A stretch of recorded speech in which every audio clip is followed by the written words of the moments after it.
Well, hello everybody and welcome back to the channel. Today's audio excursion is going to take us to Boston, Massachusetts. Well, at least virtually, via an interview with Adam Tiro, who is a guitarist and lead vocalist of a band called The Freight. Now, this band first got exposed to me on Concert Buddy's show Surface Noise when Adam came on for an interview. But after receiving the album to listen to before that interview, I realized there's a lot more to this band than just the music. The ability to make this sound great was something that caught my ear. And that's part of why I'm featuring him on this show. And additionally, I'm doing a shootout between the LP and the CD. That's coming up next on the Safe and Sound Texas Audio Excursion. All these best times I've been having, ain't filling the void that you leave. And thinking about you only gets me so. Today I have the pleasure of one of the band members from The Freight coming on board and talking about their recent issue onto vinyl of their first album. And the album looks like this, and it's called Tales of Maybe. Adam, thanks for joining me today. I am thrilled to be here, David. I'm a big fan. Thank you. Well, you were with me on a panel on Concert Buddy's Thursday night Surface Noise stream, and we learned a lot about you. But since then, I've taken in the album even more, and I've also thought about some additional questions I might have had, and you graciously agreed to come on. So I appreciate that. And how are things going now that the record has dropped? Really great. Honestly, really great. And I think what's has me the most excited, honestly, is the response of the vinyl community so far. There's people have reached out, people have bought copies of the record, and I think, and when I'm shipping out the records, I'm writing addresses. They're not my family and friends. They're people I have no idea who they are, all over the country. There's even some in England. There's some in Canada, and that is that means the world to me. It's getting out to people that care about vinyl, and that was our goal. Yeah, and obviously we'll talk a lot about the care of the recording and the results, of course, which is what it's all about. But so this journey with this band that you have, where did the name The Freight come from? I don't have a fantastic origin story for the name. It's really something that, I like the idea, the kind of, I don't even know, not necessarily hidden meaning, but the meaning of freight train, driving beat, that kind of thing.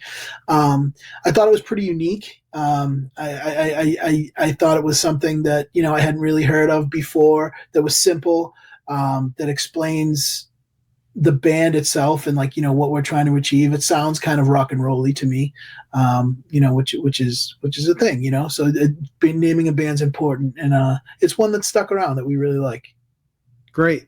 Well, that's certainly an understandable correlation to me. Yeah. Because one of the comments I made the other night, and I'll reiterate it, is when the needle dropped and that first hit came on the groove and I heard you guys, I'm like, wow, coming at me, and you're from Boston. So it reminds me, ironically, a little bit of the band Boston. That's awesome. And how ironically they picked a soft, fade up intro on More Than a Feeling. Yeah. So it's a little slower song and ballady a little bit kind of song.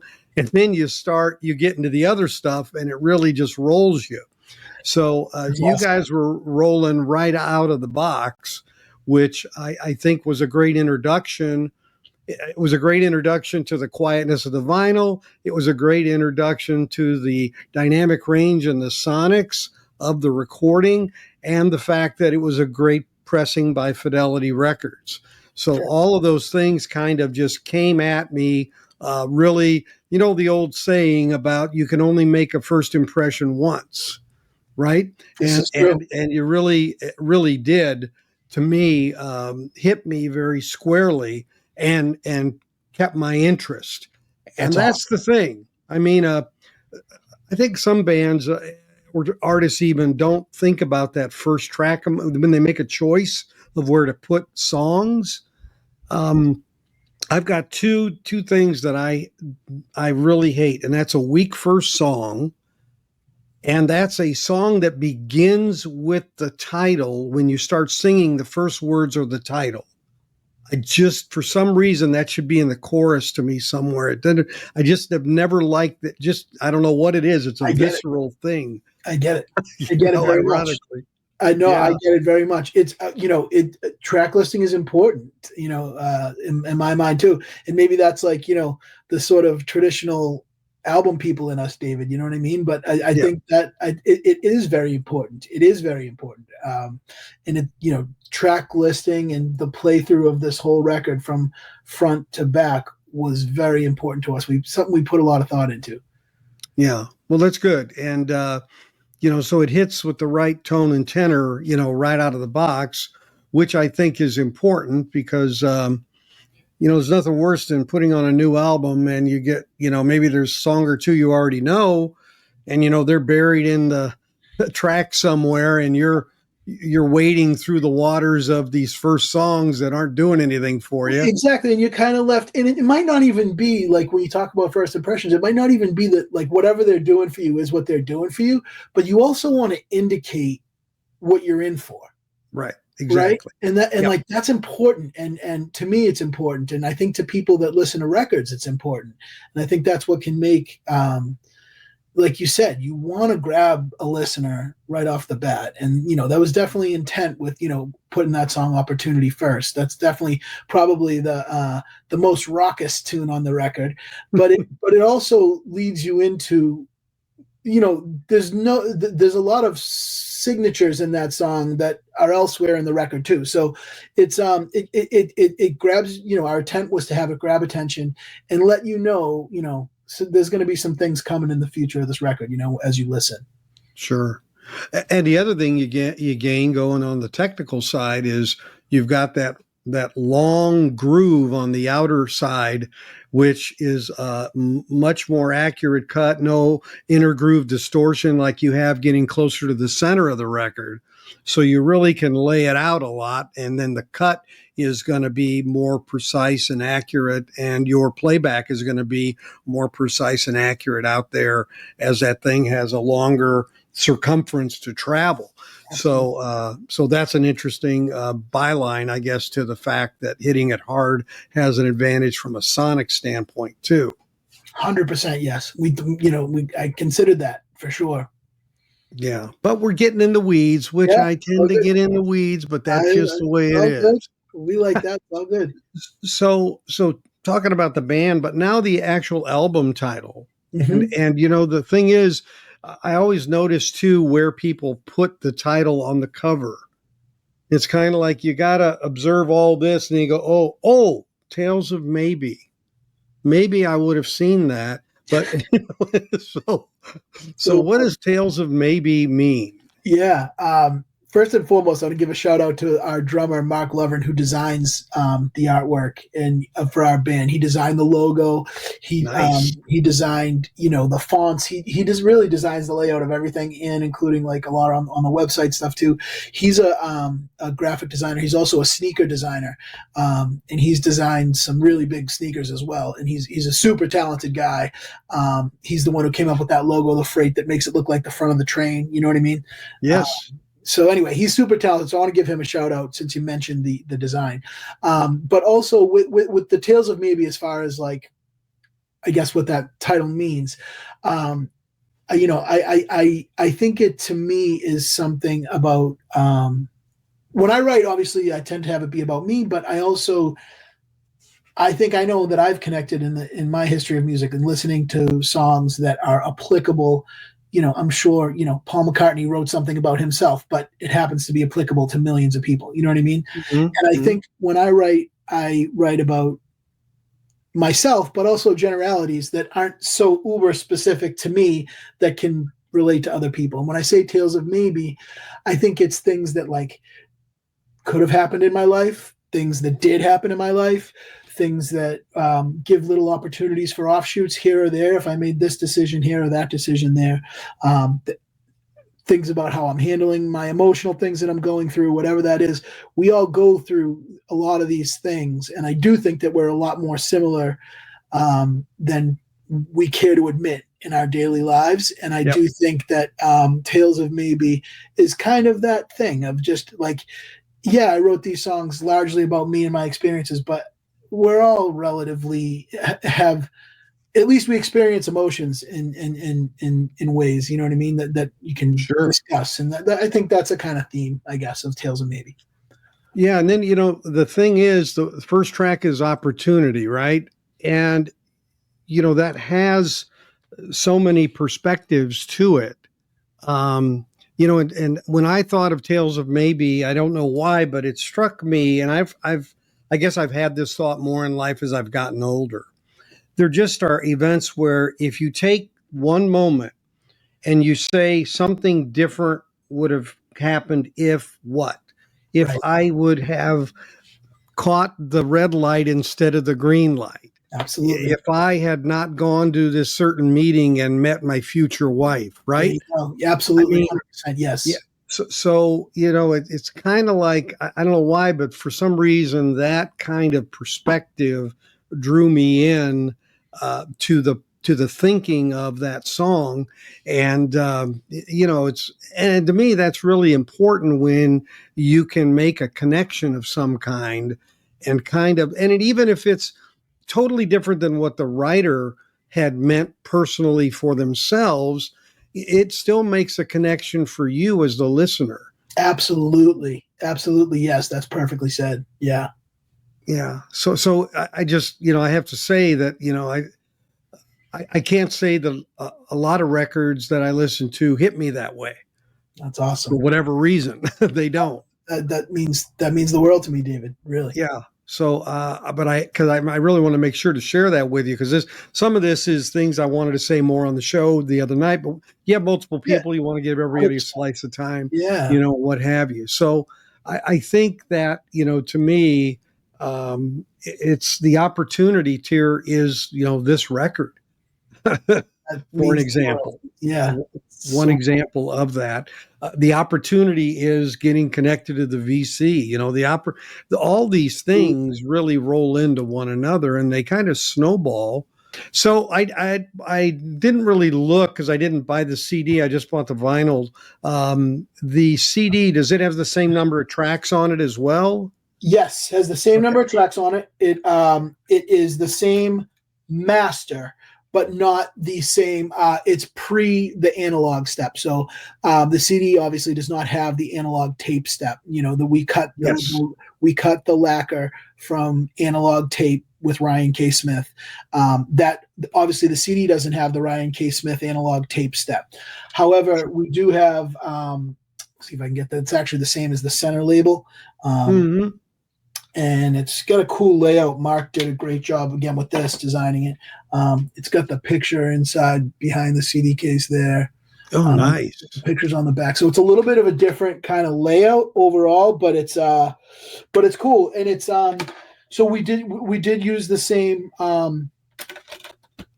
sort of mastered songs from Patrick. Use the same digital source tape or files, Yep. I guess I'll say. Yep. And those were given to Ryan K. Smith to put to analog tape. Correct. And then he cut the lacquer from that tape. Absolutely. Whereas the tape or files were used for direct CD mastering. Yes. Right. And the CD mastering is the same as the digital. But what I'll tell you is I listen to CDs very occasionally. Like I do listen to them, but not very much. I was actually really surprised with how good the CD sounded. In my opinion, it sounds significantly better than streaming, like significantly better than the streaming, which was actually really great to hear, to be honest. Right. So it is available on streaming? It is available on streaming everywhere. Yep. Wherever you listen to music, you can find us. Well, I'll do a shootout with the CD if you want me to. Yeah, that'd be awesome. Yes. And I can do it with streaming as well, because I got a new Blue OS node Awesome. in the last month. That's what So I have a blue NOS Note 2, Note X10. It's great. Yeah. cool. So the heck, that'd be amazing. Yeah, get me the CD, and that one I will definitely do, because That's awesome. I'm starting to do those kind of comparisons a little more now That's cool. on my channel. So That's very that's cool. great. Yeah.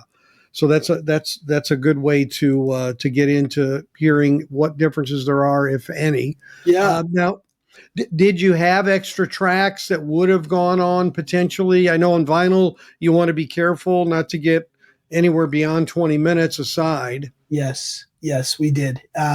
We had two additional tracks that were mastered and ready to go for the record. And then a third that we ended up deciding we didn't even want to go forward with the album. So really 3 tracks. But when I did the math out, they put us really close, a little over 22 minutes aside. I wasn't going to have that. I really wanted to go the highest fidelity option possible. And, Sure. And so we made the decision to nix 2, one on each side. Okay. All right. Well, those are in the can We're in the for can for the future, for sure. EP or onto another Yep. record or whatever it is. Absolutely. Yeah, that's cool. Yeah. So we talked a little bit on the show with Concert Buddy about the process, and I was really shocked at how clean and lean your timeline was for getting this to market. And so the guy that was your mastering engineer to digital, remind us who that was. His name is Patrick DeCenzo. He is a mastering engineer in the Boston area. He does a lot of work with a studio called Q Division Studios, which is a very big, probably one of the biggest, most popular studios in the Boston area. Very high-end studio, really one of the best in the state. And he does some work for them. He's a younger guy. And he is, definitely an up and coming name. I don't know how much vinyl he's going to do. I don't believe he cuts vinyl right now, but he does. Obviously, he is obviously a mastering engineer. And, I talked with him before. I had worked with him before and loved his work. And I talked with him before we sent him this record for him to master. And I was like, listen, this one we really want to do a little differently. We want the focus. We want this to be a mastered for vinyl, record. And, I'm not concerned about streaming. I'm not concerned about digital. I want the focus to be these masters intended to be the best possible fidelity and sounding for vinyl. That was the mission. Mm-hmm. Really, when we started with Jeff Rosen, the producer and engineer, when we started recording, that was our mantra. Let's get it to sound good for a record. Let's get it to sound good for vinyl.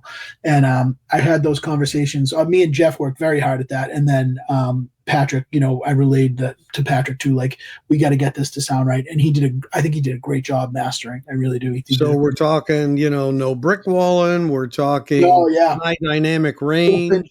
Open, little compression as possible. And we're talking on Jeff's side, on the engineering side, the miking is very interesting to me. I noticed it immediately, especially on the drums, being a drummer. I noticed the miking. That's awesome. On this. I had a friend over. I'll tell you this story. I had a friend over Saturday night who hadn't heard the record, and before he left, I said, "Hey, just 1 second. I want you to hear something. I'm not going to tell you anything about it. I just want you to hear it." So I put on Opportunity and started the record up, and he's like, "Wow, I haven't heard a record that I could discriminate instruments so easily in my life." I mean, and this guy, he does a lot of shootouts with me. We're going to do one. We just did one on Band on the Run that we'll have on Thursday night. Nice. Yeah. So I mean, and I didn't tell him anything. I mean, literally not. I knew you, not the band, nothing. That's awesome. And that was his visceral reaction to the record. He's like, so cool. Who is that? Who mastered that? What, and then I held up, I said, well, it was a Fidelity pressing. He said, oh, okay. Yeah. It sounds really clean. Seems really flat. And he said, but what? So I kind of told him, the rest of the story, and he's like, wow, That's amazing. And I had a similar experience with Nick Perry's record, Yeah. where I think he was very assured of what he wanted and made sure it was done that way. Yep. But I've got to say that yours is even more, in my opinion, clean and clear and delineated, and really good imaging and soundstage on the record, to where it's like you're sitting there in the studio or in the mixing room, getting the experience. How many tracks were on the multi-track for this? 16, or how many do you know? So basically what we did. We have we had an analog Trident board that we recorded through. Okay, and that's a 24-track analog board. Okay. Trident 65. It's a vintage Trident Studios board, an absolutely fantastic board that I think at one time might have lived in Q Division Studios, but we ended up with it. It is a magic sounding board, really is magic. I believe it's a 24-track. I'd have to double check that. So basically what we did is we recorded we recorded the band live, all the tracks, the basic band tracks for every song. So every song was recorded live, and mic'd, and we ran everything. You mean musically? I'm assuming. Musically, yep. When we're in the live room, yep. We're and with me doing a scratch vocal. So all those were going. All your vocals sound scratch. No, I'm just kidding. That's all. I'll take it. So we all ran into that board, and then went into Pro Tools, which is obviously the DAW, the digital recording piece. From there, Pro Tools, you can do it's unlimited tracks, and you can make a track for reverb if you wanted and just put it on. Oh yeah, sure. So it's not necessarily that it's 24-track. Some songs have more tracks than others. If we overdubbed a tambourine, what effects you want, or an acoustic guitar, or a guitar solo. So it ends up being a lot of tracks that can be overdubbed. But the bass track of every song was recorded live, for all instruments, and then we just sort of overdub guitar solo, lead vocals, any percussion, things like that. Harmonies. Yeah. Okay. Yeah. Does that answer your question? Yeah. No, it does. It does. Yeah. But again, it just it speaks to the process when you kind of reverse engineer where the sound came from, right? Yep. And I got all the way back to the mic and said, man, that mic is sitting in that kick drum almost, it feels like. So I'll share this with Jeff too. He'll be psyched to hear it, because I actually think one of the things that stands out to me on the record for me sonically is the drum sound. I feel like he got such good drum sounds the whole way through the record. That was really something that I thought he nailed. And I honestly, the Trident board, I think, was a big part of it. And I'll double check with him. I believe he uses Slate mics, maybe something different. I'd have to check with him on the ones that he used Slate audio. But I know that he mics, for this record, he mic'd individually. So he had individual control over each piece, whether it's the tom, the snare, the hats, the rides, and then the kick. I do believe he had a multi-mic setup for the drums. Okay. It sounds like it. I mean, to be honest, it sounds like it. Yeah. And, and it passed I have a thing called the other room test. What does it feel like when you go in the other room?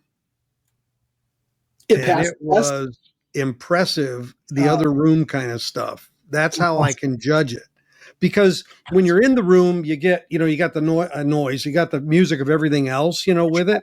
So when you step out, I think it kind of gives you a little perspective on that bottom end, that I think it gives me kind of a better three-dimensional feeling about what's really in the record or the recording, and what's coming out of the speakers. I'm gonna have to try that. Yeah, it is and I don't use a sub in my system. My speakers go to 19. Oh wow! Hertz. So I don't. Awesome.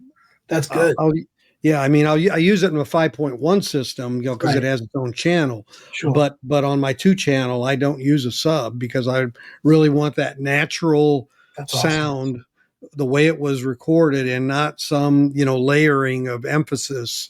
I love that. It sounds good and it's cool, but I'm just a little more trying to get down to the real thing, what really was there.